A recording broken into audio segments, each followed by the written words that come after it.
දවසක් කියලා පිළිගන්නවා අදත් ඔයාලව සිංහල ක්‍රියේෂන් YouTube channel මාලාවේ 24 වන වීඩියෝ එකත් එක්ක. ඉතින් මම අද දවසේ ඔයාලත් එක්ක කතා කරන්න ලෑස්ති වෙන්නේ අපේ එදා අපි කතා කරපු දියමන්ති මාලය කියන කෙටි කතාවේ එහෙම නැත්නම් 11 ශ්‍රේණිය සඳහා නිර්මාණය වුණු සිංහල සාහිත්‍ය සංග්‍රහය පොතේ තියෙන දියමන්ති මාලය කියන කෙටි කතාවේ දෙවන කොටසත් එක්ක අපි එදා දියමන්ති මාලය කෙටි කතාවේ මැටිල්ඩා විසින් ආභරණයක් හොයා ගැනීමට කටයුතු කළ ආකාරයෙන් ආභරණයක් සොයාගන්නේ කොහොමද මෙම පාටියට එහෙමත් නැත්නම් උත්සවයට සහභාගී වෙන්නේ කොහොමද කියන දේ තමයි අපි එදා කතාව නතර කරේ. ඉතින් අදත් මම පොත පැත්තකින් තියලා අපි කතා කරමු මේ පාඩම ගැන.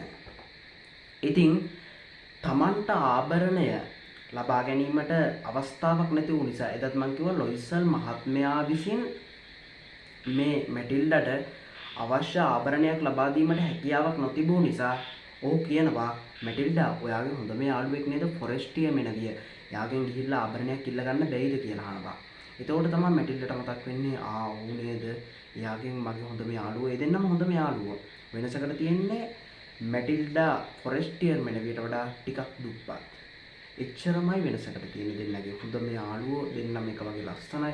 එහෙම දෙන්නගේ හොඳ මිතුදමක් වගේම හොඳ යාළුකමක් තියෙනවා. ඉතින් මෙයා ගිහිල්ලා මැටිල්ඩා අපේ ෆොරෙස්ටියර් මෙනවිව හම්බෙනවා. ෆොරෙස්ටියර් මෙනවිව හම්බුනාට පස්සේ මෙයා කියනවා මට මේ විදිහේ උත්සවයක් තියෙනවා අධ්‍යාපන අමාත්‍යවරයාගේ මගේ මහත්තයාට ඒකට ආරාධනයක් ලැබිලා තියෙනවා මටත් මගේ මහත්තයාට. ඉතින් මට ආභරණයක් මොනවත් නැද්ද ඔබගෙන් ඉල්ල ගන්න. හැබැයි මම අනිවාර්යයෙන්ම උත්සවේ ඉවරුණාට පස්සේ ඔයාලට ගෙනල්ලා දෙනවා. එහෙම කිව්වට පස්සේ ෆොරෙස්ටියර් මෙනවිය අපේ එහෙමනම් යාළුවෙක් එහෙම කිව්වම එහෙමද මට එදා දවසේ වෙනම උත්සවයක් තියෙනවා නැත්තම් ඔයාට දෙන්න තිබ්බා. එහෙම කියන්නේ හැබැයි ෆොරෙස්ටියර් මෙනවිය එහෙම කියන්නේ නැහැ. පොඩ්ඩක් ඉන්න කියලා එයා ගිහිල්ලා තමන්ගේ ආභරණ පෙට්ටියක් අරගෙන එනවා. අරගෙන ඇවිල්ලා ඒ ආභරණ සියල්ල මේසයක් මත තියලා මැටිල්ලට කියනවා කැමති එකක් තෝරගන්න කියලා. කැමති ආභරණයක් තමාට තෝරගන්න කියලා.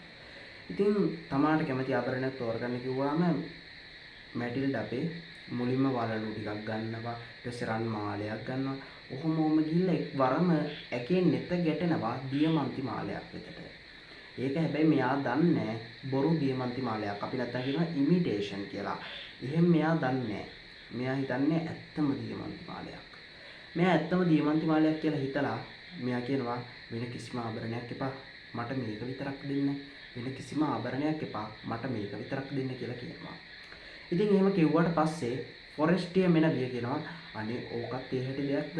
ඔයා ඕක අරගෙන ගිහිල්ලා පාටියට ගිහිල්ලා එහෙම නැත්නම් උත්සවයට සහභාගී වෙලා මට ඕක ගෙනල්ලා දෙන්න කියලා.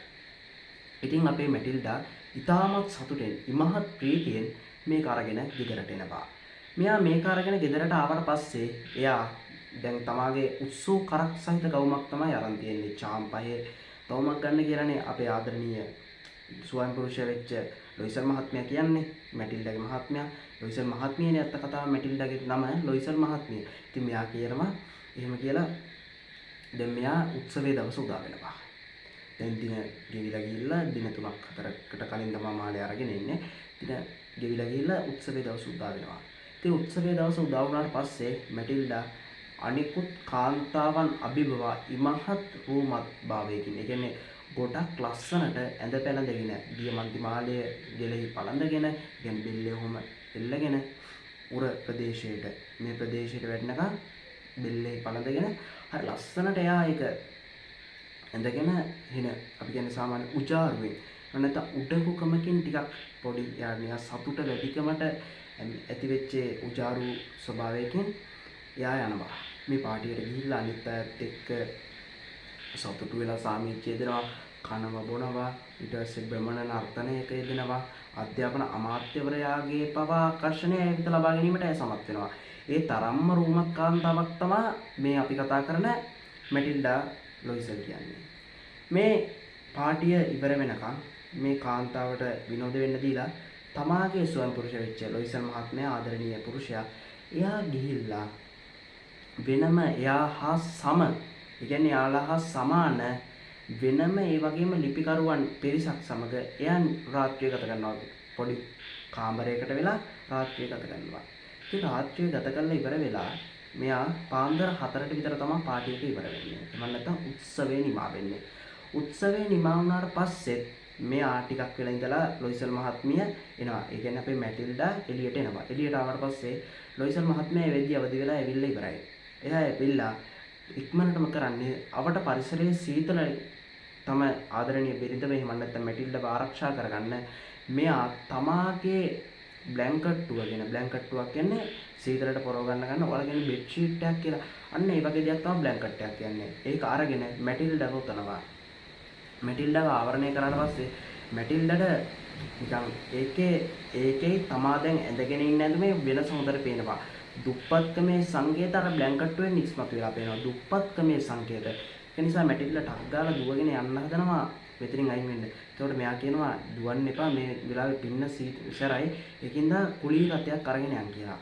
මේ කුලී රත ගද්දේ එයාලා ගන්නේ සාමාන්‍ය රාත්‍රී කාලයේ කුලී ගමන් යන්නේ නැති පරණ තාලේ. කියන්නේ පරණ වාහනයක් හා සමාන කුලී රතයක තමයි මෙයාලා තමයි නිවස වෙත යන්නේ. ඉතින් එහෙම යද්දී මෙයා ගිහිල්ලා හොයාගෙන එනවා ලොයිසල් මහත්මයා මැටිල්ඩාව ආරක්ෂා කරන්න එතන ඉන්න කියලා බ්ලැන්කට්ටුව එකක් පොරවගෙන ඉන්න කියලා ගිහිල්ලා අරන් එනවා.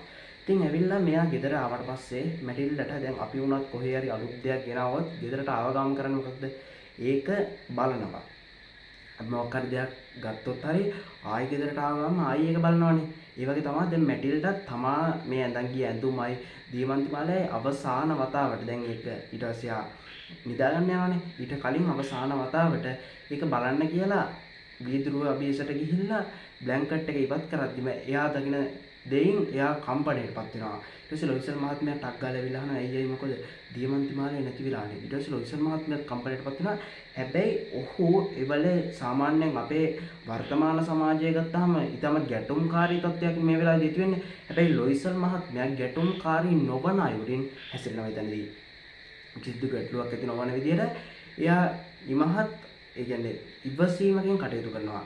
මෙයා ඉවසීමකින් කටයුතු කරලා ඉවර වෙලා මෙයා ආයි ආව පාරම යනවා ගිහිල්ලා කුලී රත ඒ සංගමයට දැනුම් දෙනවා. ඊට පස්සේ මෙයාලා කොහොම හරි සෑහෙන්න වෙහසක් අරගෙන මේක හොයාගන්න බලනවා. හැබැයි හොයාගන්න හම්බෙන්නේ නැහැ. ඊට පස්සේ මෙයාලා කියනවා මේ පෙට්ටිය අරගෙන ගිහිල්ලා මේක ගත්ත වෙලෙන්ද ගාවට ගිහිල්ලා එයාගෙන් අහනවා දීමන්ති මාලයක් මේ වෙලාවේ මෙහෙම දෙයක් ගන්න තියෙනවා කියලා. ඊට පස්සේ ආ ඉතුරු කරගත්ත සල්ලි දාලා බොහෝම අමාරුවෙන් මෙයාලා අවුරුදු 10ක ණය ජීවිතයක් දක්වාම තම ජීවිතය උකස් කරලා මේ කටයුතු සඳහා යෙදෙනවා.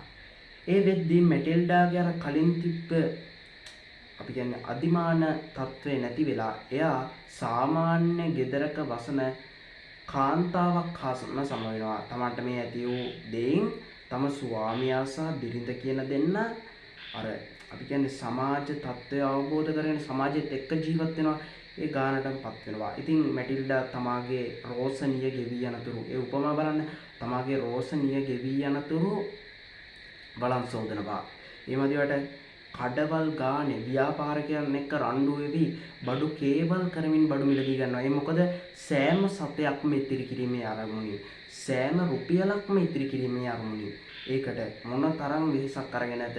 අවසානයේදී අවුරුදු 10කදී මෙයාලා මේ දියමන්ති මාලයට සඳහා වුණ ණය ගෙවා ණය නිදහස් වෙනවා. තමා මේ ණය නිදහස් වුණාට පස්සේ මැටිල්ඩ දවසක් යනවා.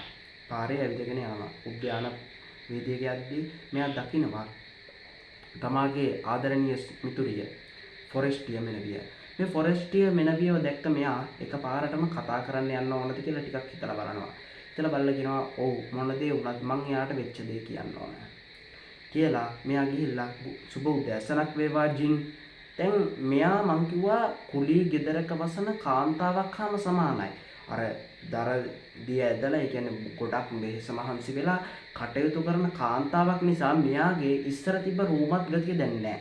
දැන් මෙයාගේ නිකන් වියපත් වූ කාන්තාවගේ ලක්ෂණ තමයි මේ මැටිල්ඩාගෙන් ඉස්මතු වෙන්නේ. හැබැයි ෆොරෙස්ටියා මෙනවියට එහෙම අපි කියන්නේ සමාජීය ආර්ථිකමය එහෙම අවපීඩනතාවයක් සිදු නොවුන නිසා එයා කලින් හිටියා වගේම ඉන්නවා. ඒ කියන්නේ කාලීනව ගත්තොත් එයා මෙයාට වඩා තරුණයි. ඒකයි ඇත්ත කතාව. ඉතින් මෙයා ඒ විදිහට ඉන්නවා. ඉතින් මෙයා ගිහිල්ලා බලද්දී අරම කියද්දී ෆොරෙස්ට් මෙනවිට එකපාරටම අඳුර ගන්න බෑ. මෙයාව කොහොමද මෙයාගේ මිතුරේ කතා කරන්නේ නමින් කතා කරේ කියලා. ඊට පස්සේ එයා කියනවා මම මැටිල්ඩා කියලා. එතකොට එයාගේ කම්පැනියකටපත් වෙලා වගේ අනේ මැටිල්ඩා ඔයාට මොකක්ද මේ වුනේ කියලා අහනවා. ඊට පස්සේ මෙයා සම්පූර්ණ විස්තරයම කියලා ඉවර වෙනවා. සම්පූර්ණ විස්තරය කියලා ඉවර වෙනකන් නිහඬව අහගෙන ඉන්නවා. ෆොරෙස්ට් ටීම් එක ඉවර වුණාට පස්සේ කියනවා අනේ මගේ මැටිල්ඩා ඔයා මෙච්චර කාලයක් ඇයි දුක් වෙන්නේ? ඒක බොරු දියමන්ති මාලයක්. ඒ උපරිම වුණොත් ප්‍රැංකු 400ක් වටියි. ප්‍රැංකු 400ක්. එයාලා අර ගවුම ගන්න ගියේ ගානමයි අරකටත් ගන්නේ. හැබැයි මෙයාලා මේ අවුරුදු 10 ඇතුලේ නොවින්දිනා දුක් වින්දා ඇත්ත දියමන්ති මාලයක් අරන් දීලා. අරයා හිතුවේ ඒ ආගෙම දියමන්ති මාලය කියලා. හැබැයි ඒක ඇත්ත දියමන්ති මාලයක්. ඉතින් එහෙනම් මේ දියමන්ති මාලයේ කෙටි කතාව තුලින් අපිට ගේන්නේ ආදරණීය ස්වාමි පුරුෂයෙකුත් පසුකාලීනව ඇති වූ ආර්ථික හා සමාජීය තත්ත්වයන් නිසා වෙනස් වූ බිරිඳකගේ කතාවක්. මේ දෙන්නගෙන් අපිට සමාජයට කියන්නේ අපිට ගන්න තියෙන ආදර්ශය තමයි කොයිම වෙලාවකවත් උඩඟු වෙන්න යන්න එපා. අපිට නැති දේවල් ගැන පසුතැවෙන්න එපා. අපිට තියෙන දේ අපි රැක ගන්න ඕනේ. අපිට දේවල් උපයා ගන්න මහන්සි වෙන්න ඕනේ. ඒ කියන පණිවිඩය දෙන ගමන් සහ ආදරයෙන් ජීවිතේ ගත කළ යුතුයි කියන පණිවිඩයක් දීලා මේ කෙටි කතාව අපේ ගීත මෝපසාන් කියන කෙටි කතා කරුවා නතර කරලා තියෙනවා. ඉතින් එහෙනම් ලබන දවසෙත් ඔයාලට මේ වගේ වැදගත් වීඩියෝ එකක් අරගෙන එන බලාපොරොත්තු වෙන අදට මම ඔබ නිවසින් සමුවරගෙන යනවා. මෙතෙක් ඔබට ආයුබෝවන්.